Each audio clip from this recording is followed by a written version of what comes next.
ओम शांति। 13/6/22 की प्रातः मुरली सुनेंगे ईश्वरीय महावाक्यों को। मीठे बच्चे, यह पाठशाला है नर से नारायण बनने की। पढ़ाने वाला स्वयं सत्य बाप, सत शिक्षक और सतगुरु है। तुम्हें इसी निश्चय में पक्का रहना है। प्रश्न है, तुम बच्चों को किस बात का जरा भी फिक्र नहीं होना चाहिए? क्यों? उत्तर में कहा, अगर कोई चलते चलते हार्ट फेल हो जाता, शरीर छोड़ देता, तो तुम्हें फिक्र नहीं होना चाहिए, क्योंकि तुम जानते हो हर एक को अपनी एक्ट करना है।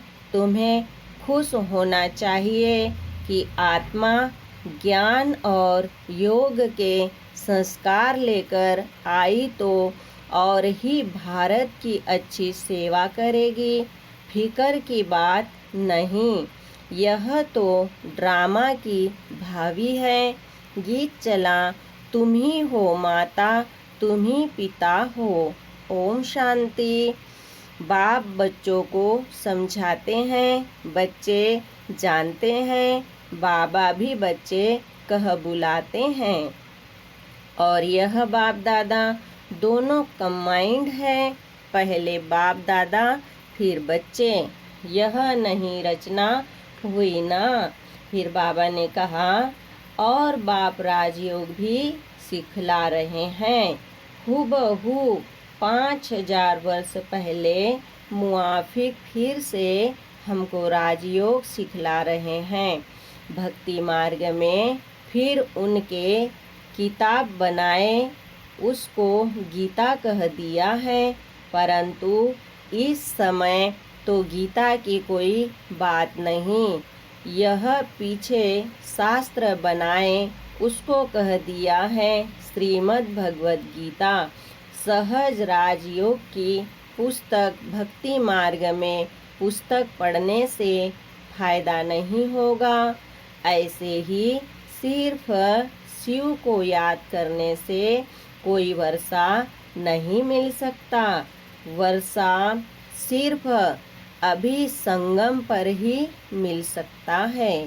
बाप है ही बेहद का वर्षा देने वाला, और वर्षा भी देंगे संगम पर। बाप राजयोग सिखलाते हैं। दूसरे भी जो सन्यासी आदि सिखलाते हैं, उनके सिखलाने और उसमें रात दिन का फर्क है।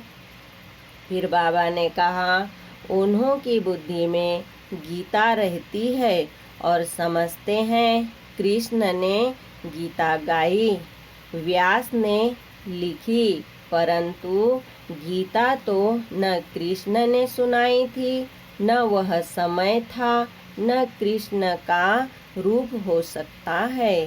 बाप सब बातें क्लियर कर समझाते हैं और कहते हैं, अभी जज करो। फिर बाबा कहते, उनका नाम भी बाला है। सत्य बताने वाला ही नर से नारायण बना सकते हैं। तुम बच्चे जानते हो, हम नर से नारायण बनने के लिए इस पाठशाला व रुद्र ज्ञान यज्ञ में बैठे हैं। शिव बाबा अक्षर अच्छा लगता है, बरोबर बाप और दादा जरूर है। इस निश्चय से तुम आए हो। बाप ब्रह्मा द्वारा सभी वेदों शास्त्रों का सार समझाते हैं और समझा रहे हैं तुमको। बाबा कहते हैं, हम तुमको त्रिकालदर्शी बना रहे हैं। ऐसे नहीं कि तुम त्रिलोकीनाथ बनते हो, नहीं, तुम नाथ तो बनते हो सिर्फ एक शिवपुरी के। फिर बाबा ने समझाया, उनको लोक नहीं कहेंगे, लोक मनुष्य सृष्टि को कहा जाता है। मनुष्य लोक, चैतन्य लोक वह है निराकारी लोक। तुमको सिर्फ त्रिलोकी की नॉलेज सुनाते हैं, त्रिलोकी का नाथ नहीं बनाते। तीनों लोकों का ज्ञान मिला है, इसीलिए त्रिलोकदर्शी कहा जाता है। लक्ष्मी नारायण को भी त्रिलोकीनाथ नहीं कहेंगे, विष्णु को भी त्रिलोकीनाथ नहीं कहेंगे। उनको तो तीनों लोकों का ज्ञान ही नहीं है। लक्ष्मी नारायण जो बचपन में राधे कृष्ण है, उनको त्रिलोकी का ज्ञान नहीं है। तुमको त्रिकालदर्शी बनना है, नॉलेज लेना है। बाकी कृष्ण के लिए कहते हैं त्रिलोकीनाथ था, परंतु नहीं, तीनों लोकों का नाथ तो उनको कहेंगे जो राज्य करे। वह तो सिर्फ वैकुंठनाथ बनते हैं। सतयुग को वैकुंठ कहा जाता है, त्रेता को वैकुंठ नहीं कहेंगे। इस लोक के भी हम नाथ नहीं बन सकते। बाबा भी सिर्फ ब्रह्म महतत्व का नाथ है। ब्रह्मांड जिसमें हम आत्माएं अंडे मिसल रहते हैं, उनका ही मालिक है। ब्रह्मा विष्णु व शंकर सूक्ष्म वतन में रहने वाले हैं, तो वह वहाँ के नाथ कहेंगे। तुम बनते हो वैकुंठ नाथ। वह सूक्ष्म वतन की बात, वह मूल वतन की बात सिर्फ तुम ही त्रिकालदर्शी बन सकते हो। तुम्हारा तीसरा नेत्र खुला है, दिखाते भी है। भ्रुकुटी के बीच में तीसरा नेत्र है, इसीलिए त्रिनेत्री कहते हैं। परंतु यह विनाशी, बाबा ने कहा, यह निशानी देवताओं को देते हैं, क्योंकि तुम्हारी जब कर्मातीत अवस्था हो जाती है, तब तुम त्रिनेत्री बनते हो। वह तो इस समय की बात है। बाकी वह तो ज्ञान का शंख नहीं बजाते। उन्होंने फिर वह स्थूल शंख लिख दिया है। यह मुख की बात है, इससे तुम ज्ञान शंख बजाते हो, नॉलेज पढ़ रहे हो। जैसे बड़ी यूनिवर्सिटी में नॉलेज पढ़ते हैं। यह है पतित पावन गॉड फादरली यूनिवर्सिटी। कितनी बड़ी यूनिवर्सिटी के तुम स्टूडेंट हो। साथ साथ तुम यह भी जानते हो कि हमारा बाबा है, टीचर है, सतगुरु है, सब कुछ है। यह माता पिता हर हालत में सुख देने वाले हैं, इसीलिए कहते हैं तुम माता पिता, हम बालक तेरे। यह है सैक्रीन, बहुत मीठा है।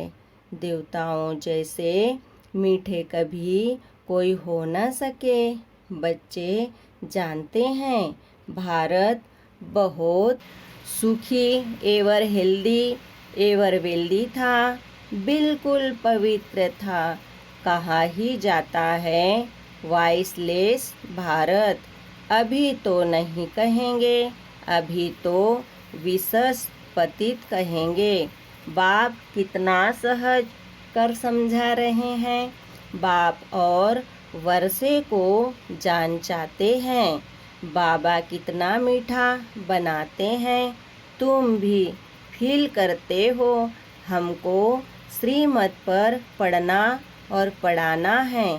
फिर बाबा ने कहा यही धंधा है, बाकी कर्म भोग तो जन्म जन्मांतर का बहुत है ना। समझो कोई बीमार पड़ते हैं, कल हार्ट फेल हो जाता है, तो समझा जाता है भावी ड्रामा की।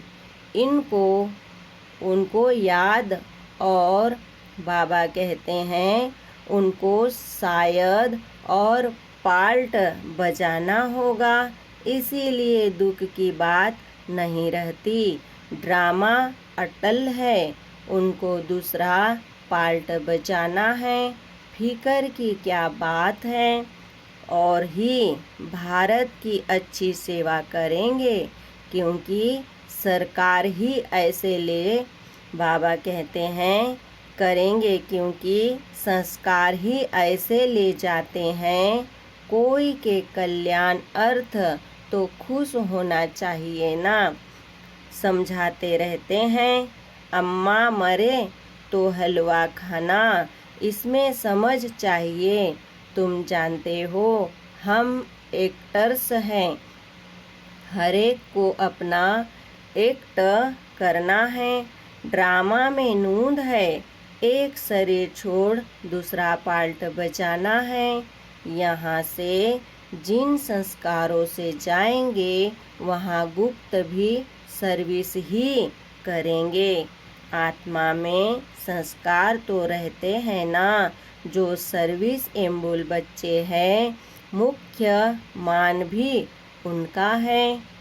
सर्विस करने वाले, भारत का कल्याण करने वाले सिर्फ तुम बच्चे हो, बाकी और सब अकल्याण ही करते हैं। फिर बाबा कहते हैं पतित बनाते हैं।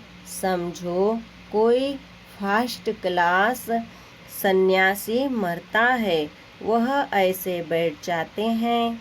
हम शरीर छोड़ ब्रह्म में जाकर लीन हो जाएंगे, तो वह जाकर कोई का कल्याण कर नहीं सकते, क्योंकि वह कोई कल्याणकारी बाप की संतान थोड़े ही है।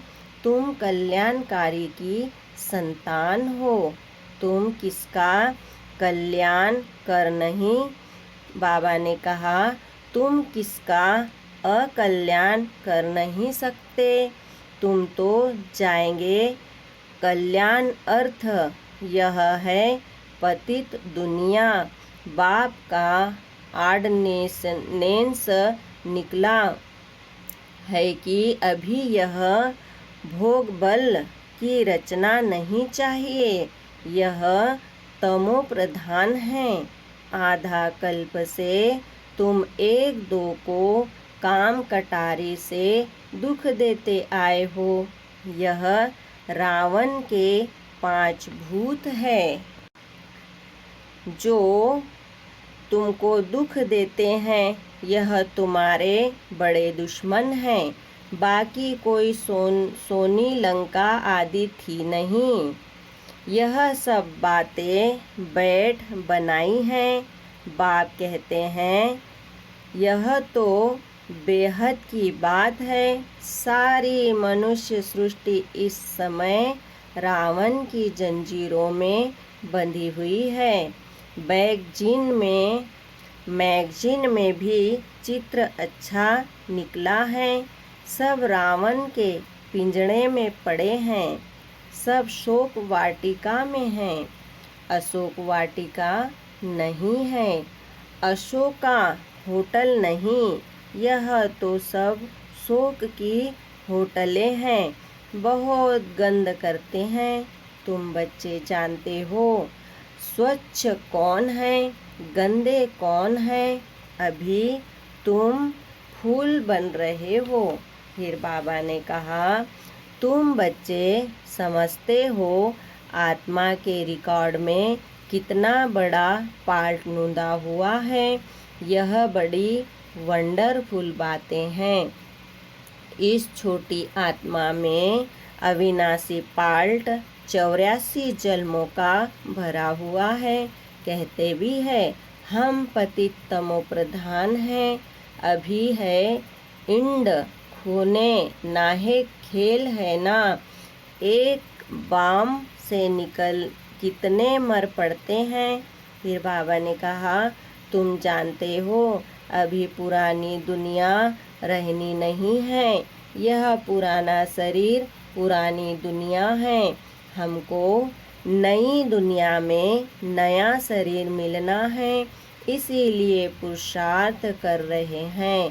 श्रीमत पर जरूर यह सब बच्चे उनके मददगार हैं। श्री श्री की श्रीमत पर हम श्री लक्ष्मी श्री नारायण बनते हैं।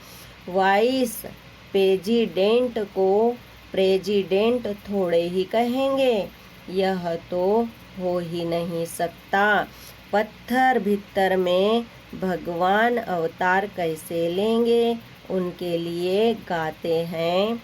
यदा यदा ही धर्मस्य, जब जब बिल्कुल पतित बन जाते हैं, कलयुग का अंत समीप आ जाता है, तब मुझे आना पड़ता है। अब तुम बच्चे मुझ बाप को याद करो। फिर बाबा ने कहा, बाबा पूछते हैं, बाबा की याद रहती है? कहते हैं, बाबा घड़ी घड़ी भूल जाते हैं। क्यों? लौकिक बाप को तो कभी भूलते नहीं। यह बात बिल्कुल नहीं है। बाप निराकार एक बिंदी है, यह प्रैक्टिस नहीं है। कहते हैं ना, हमने न तो कभी ऐसा सुना, न उनको ऐसे याद किया। देवताओं को भी यह ज्ञान नहीं रहता।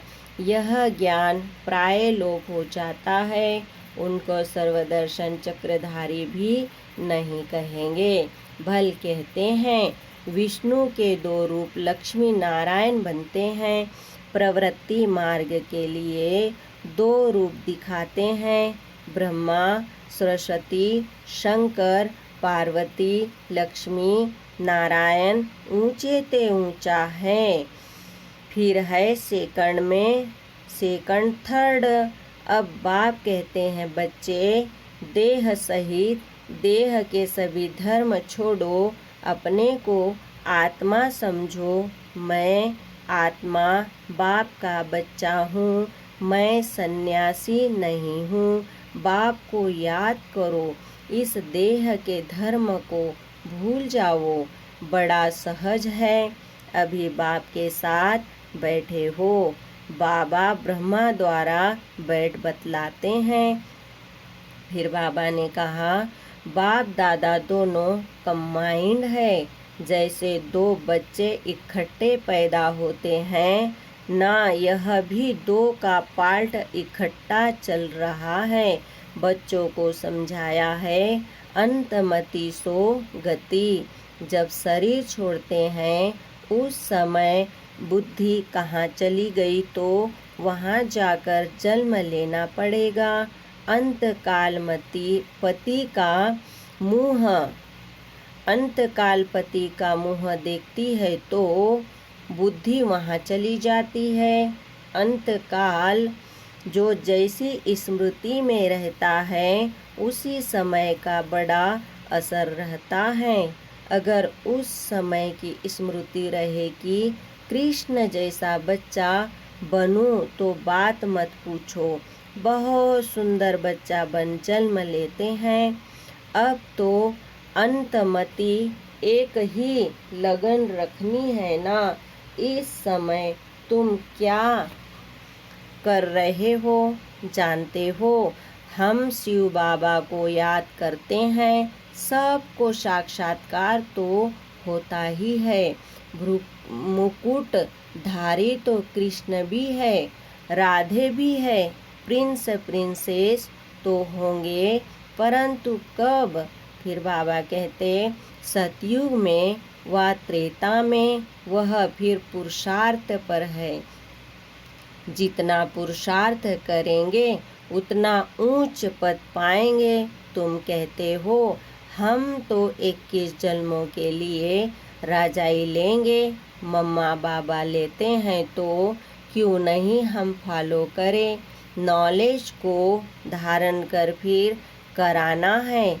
इतनी सर्विस करनी है, तब 21 जन्मों के लिए प्रारब्ध मिलेगी।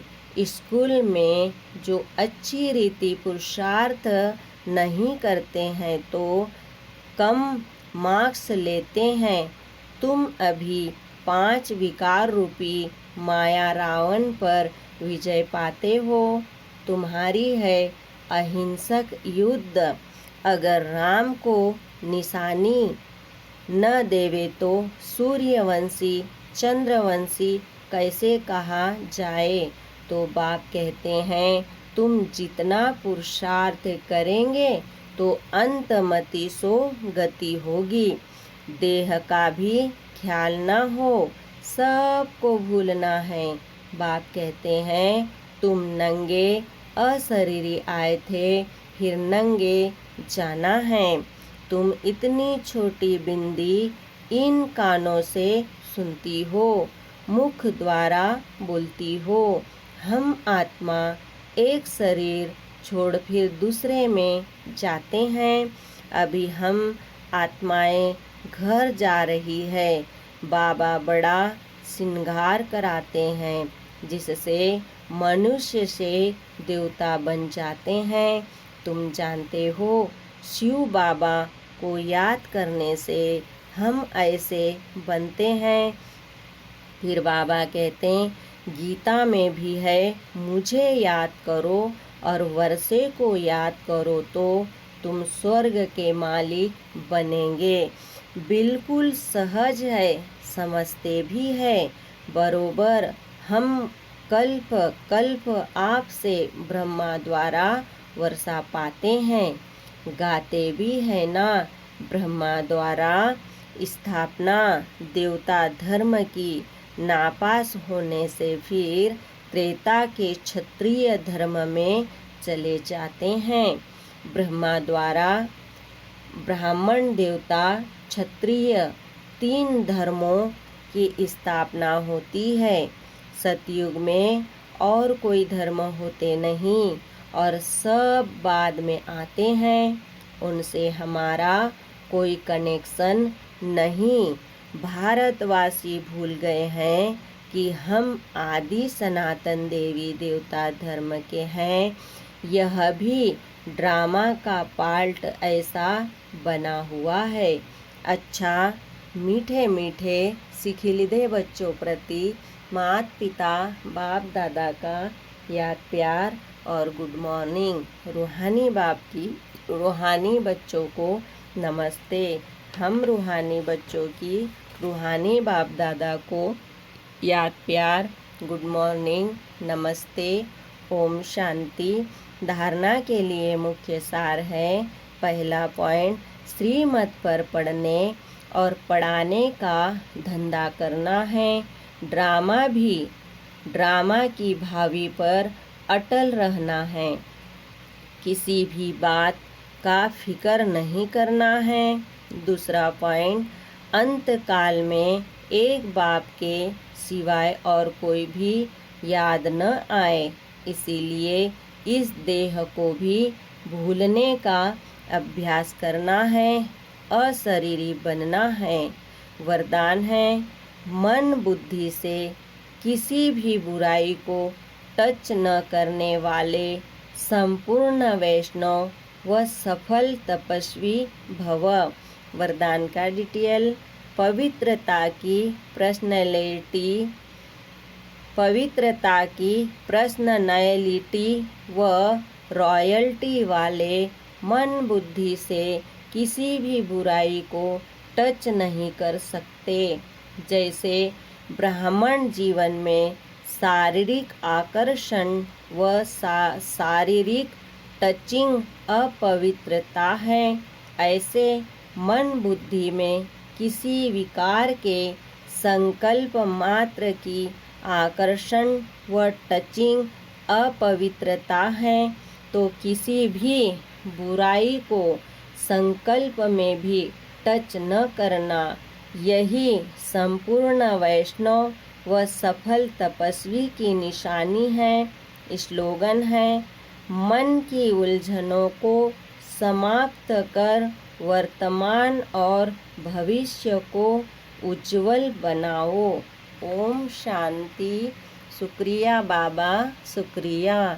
ओम शांति, ओम शांति, ओम शांति।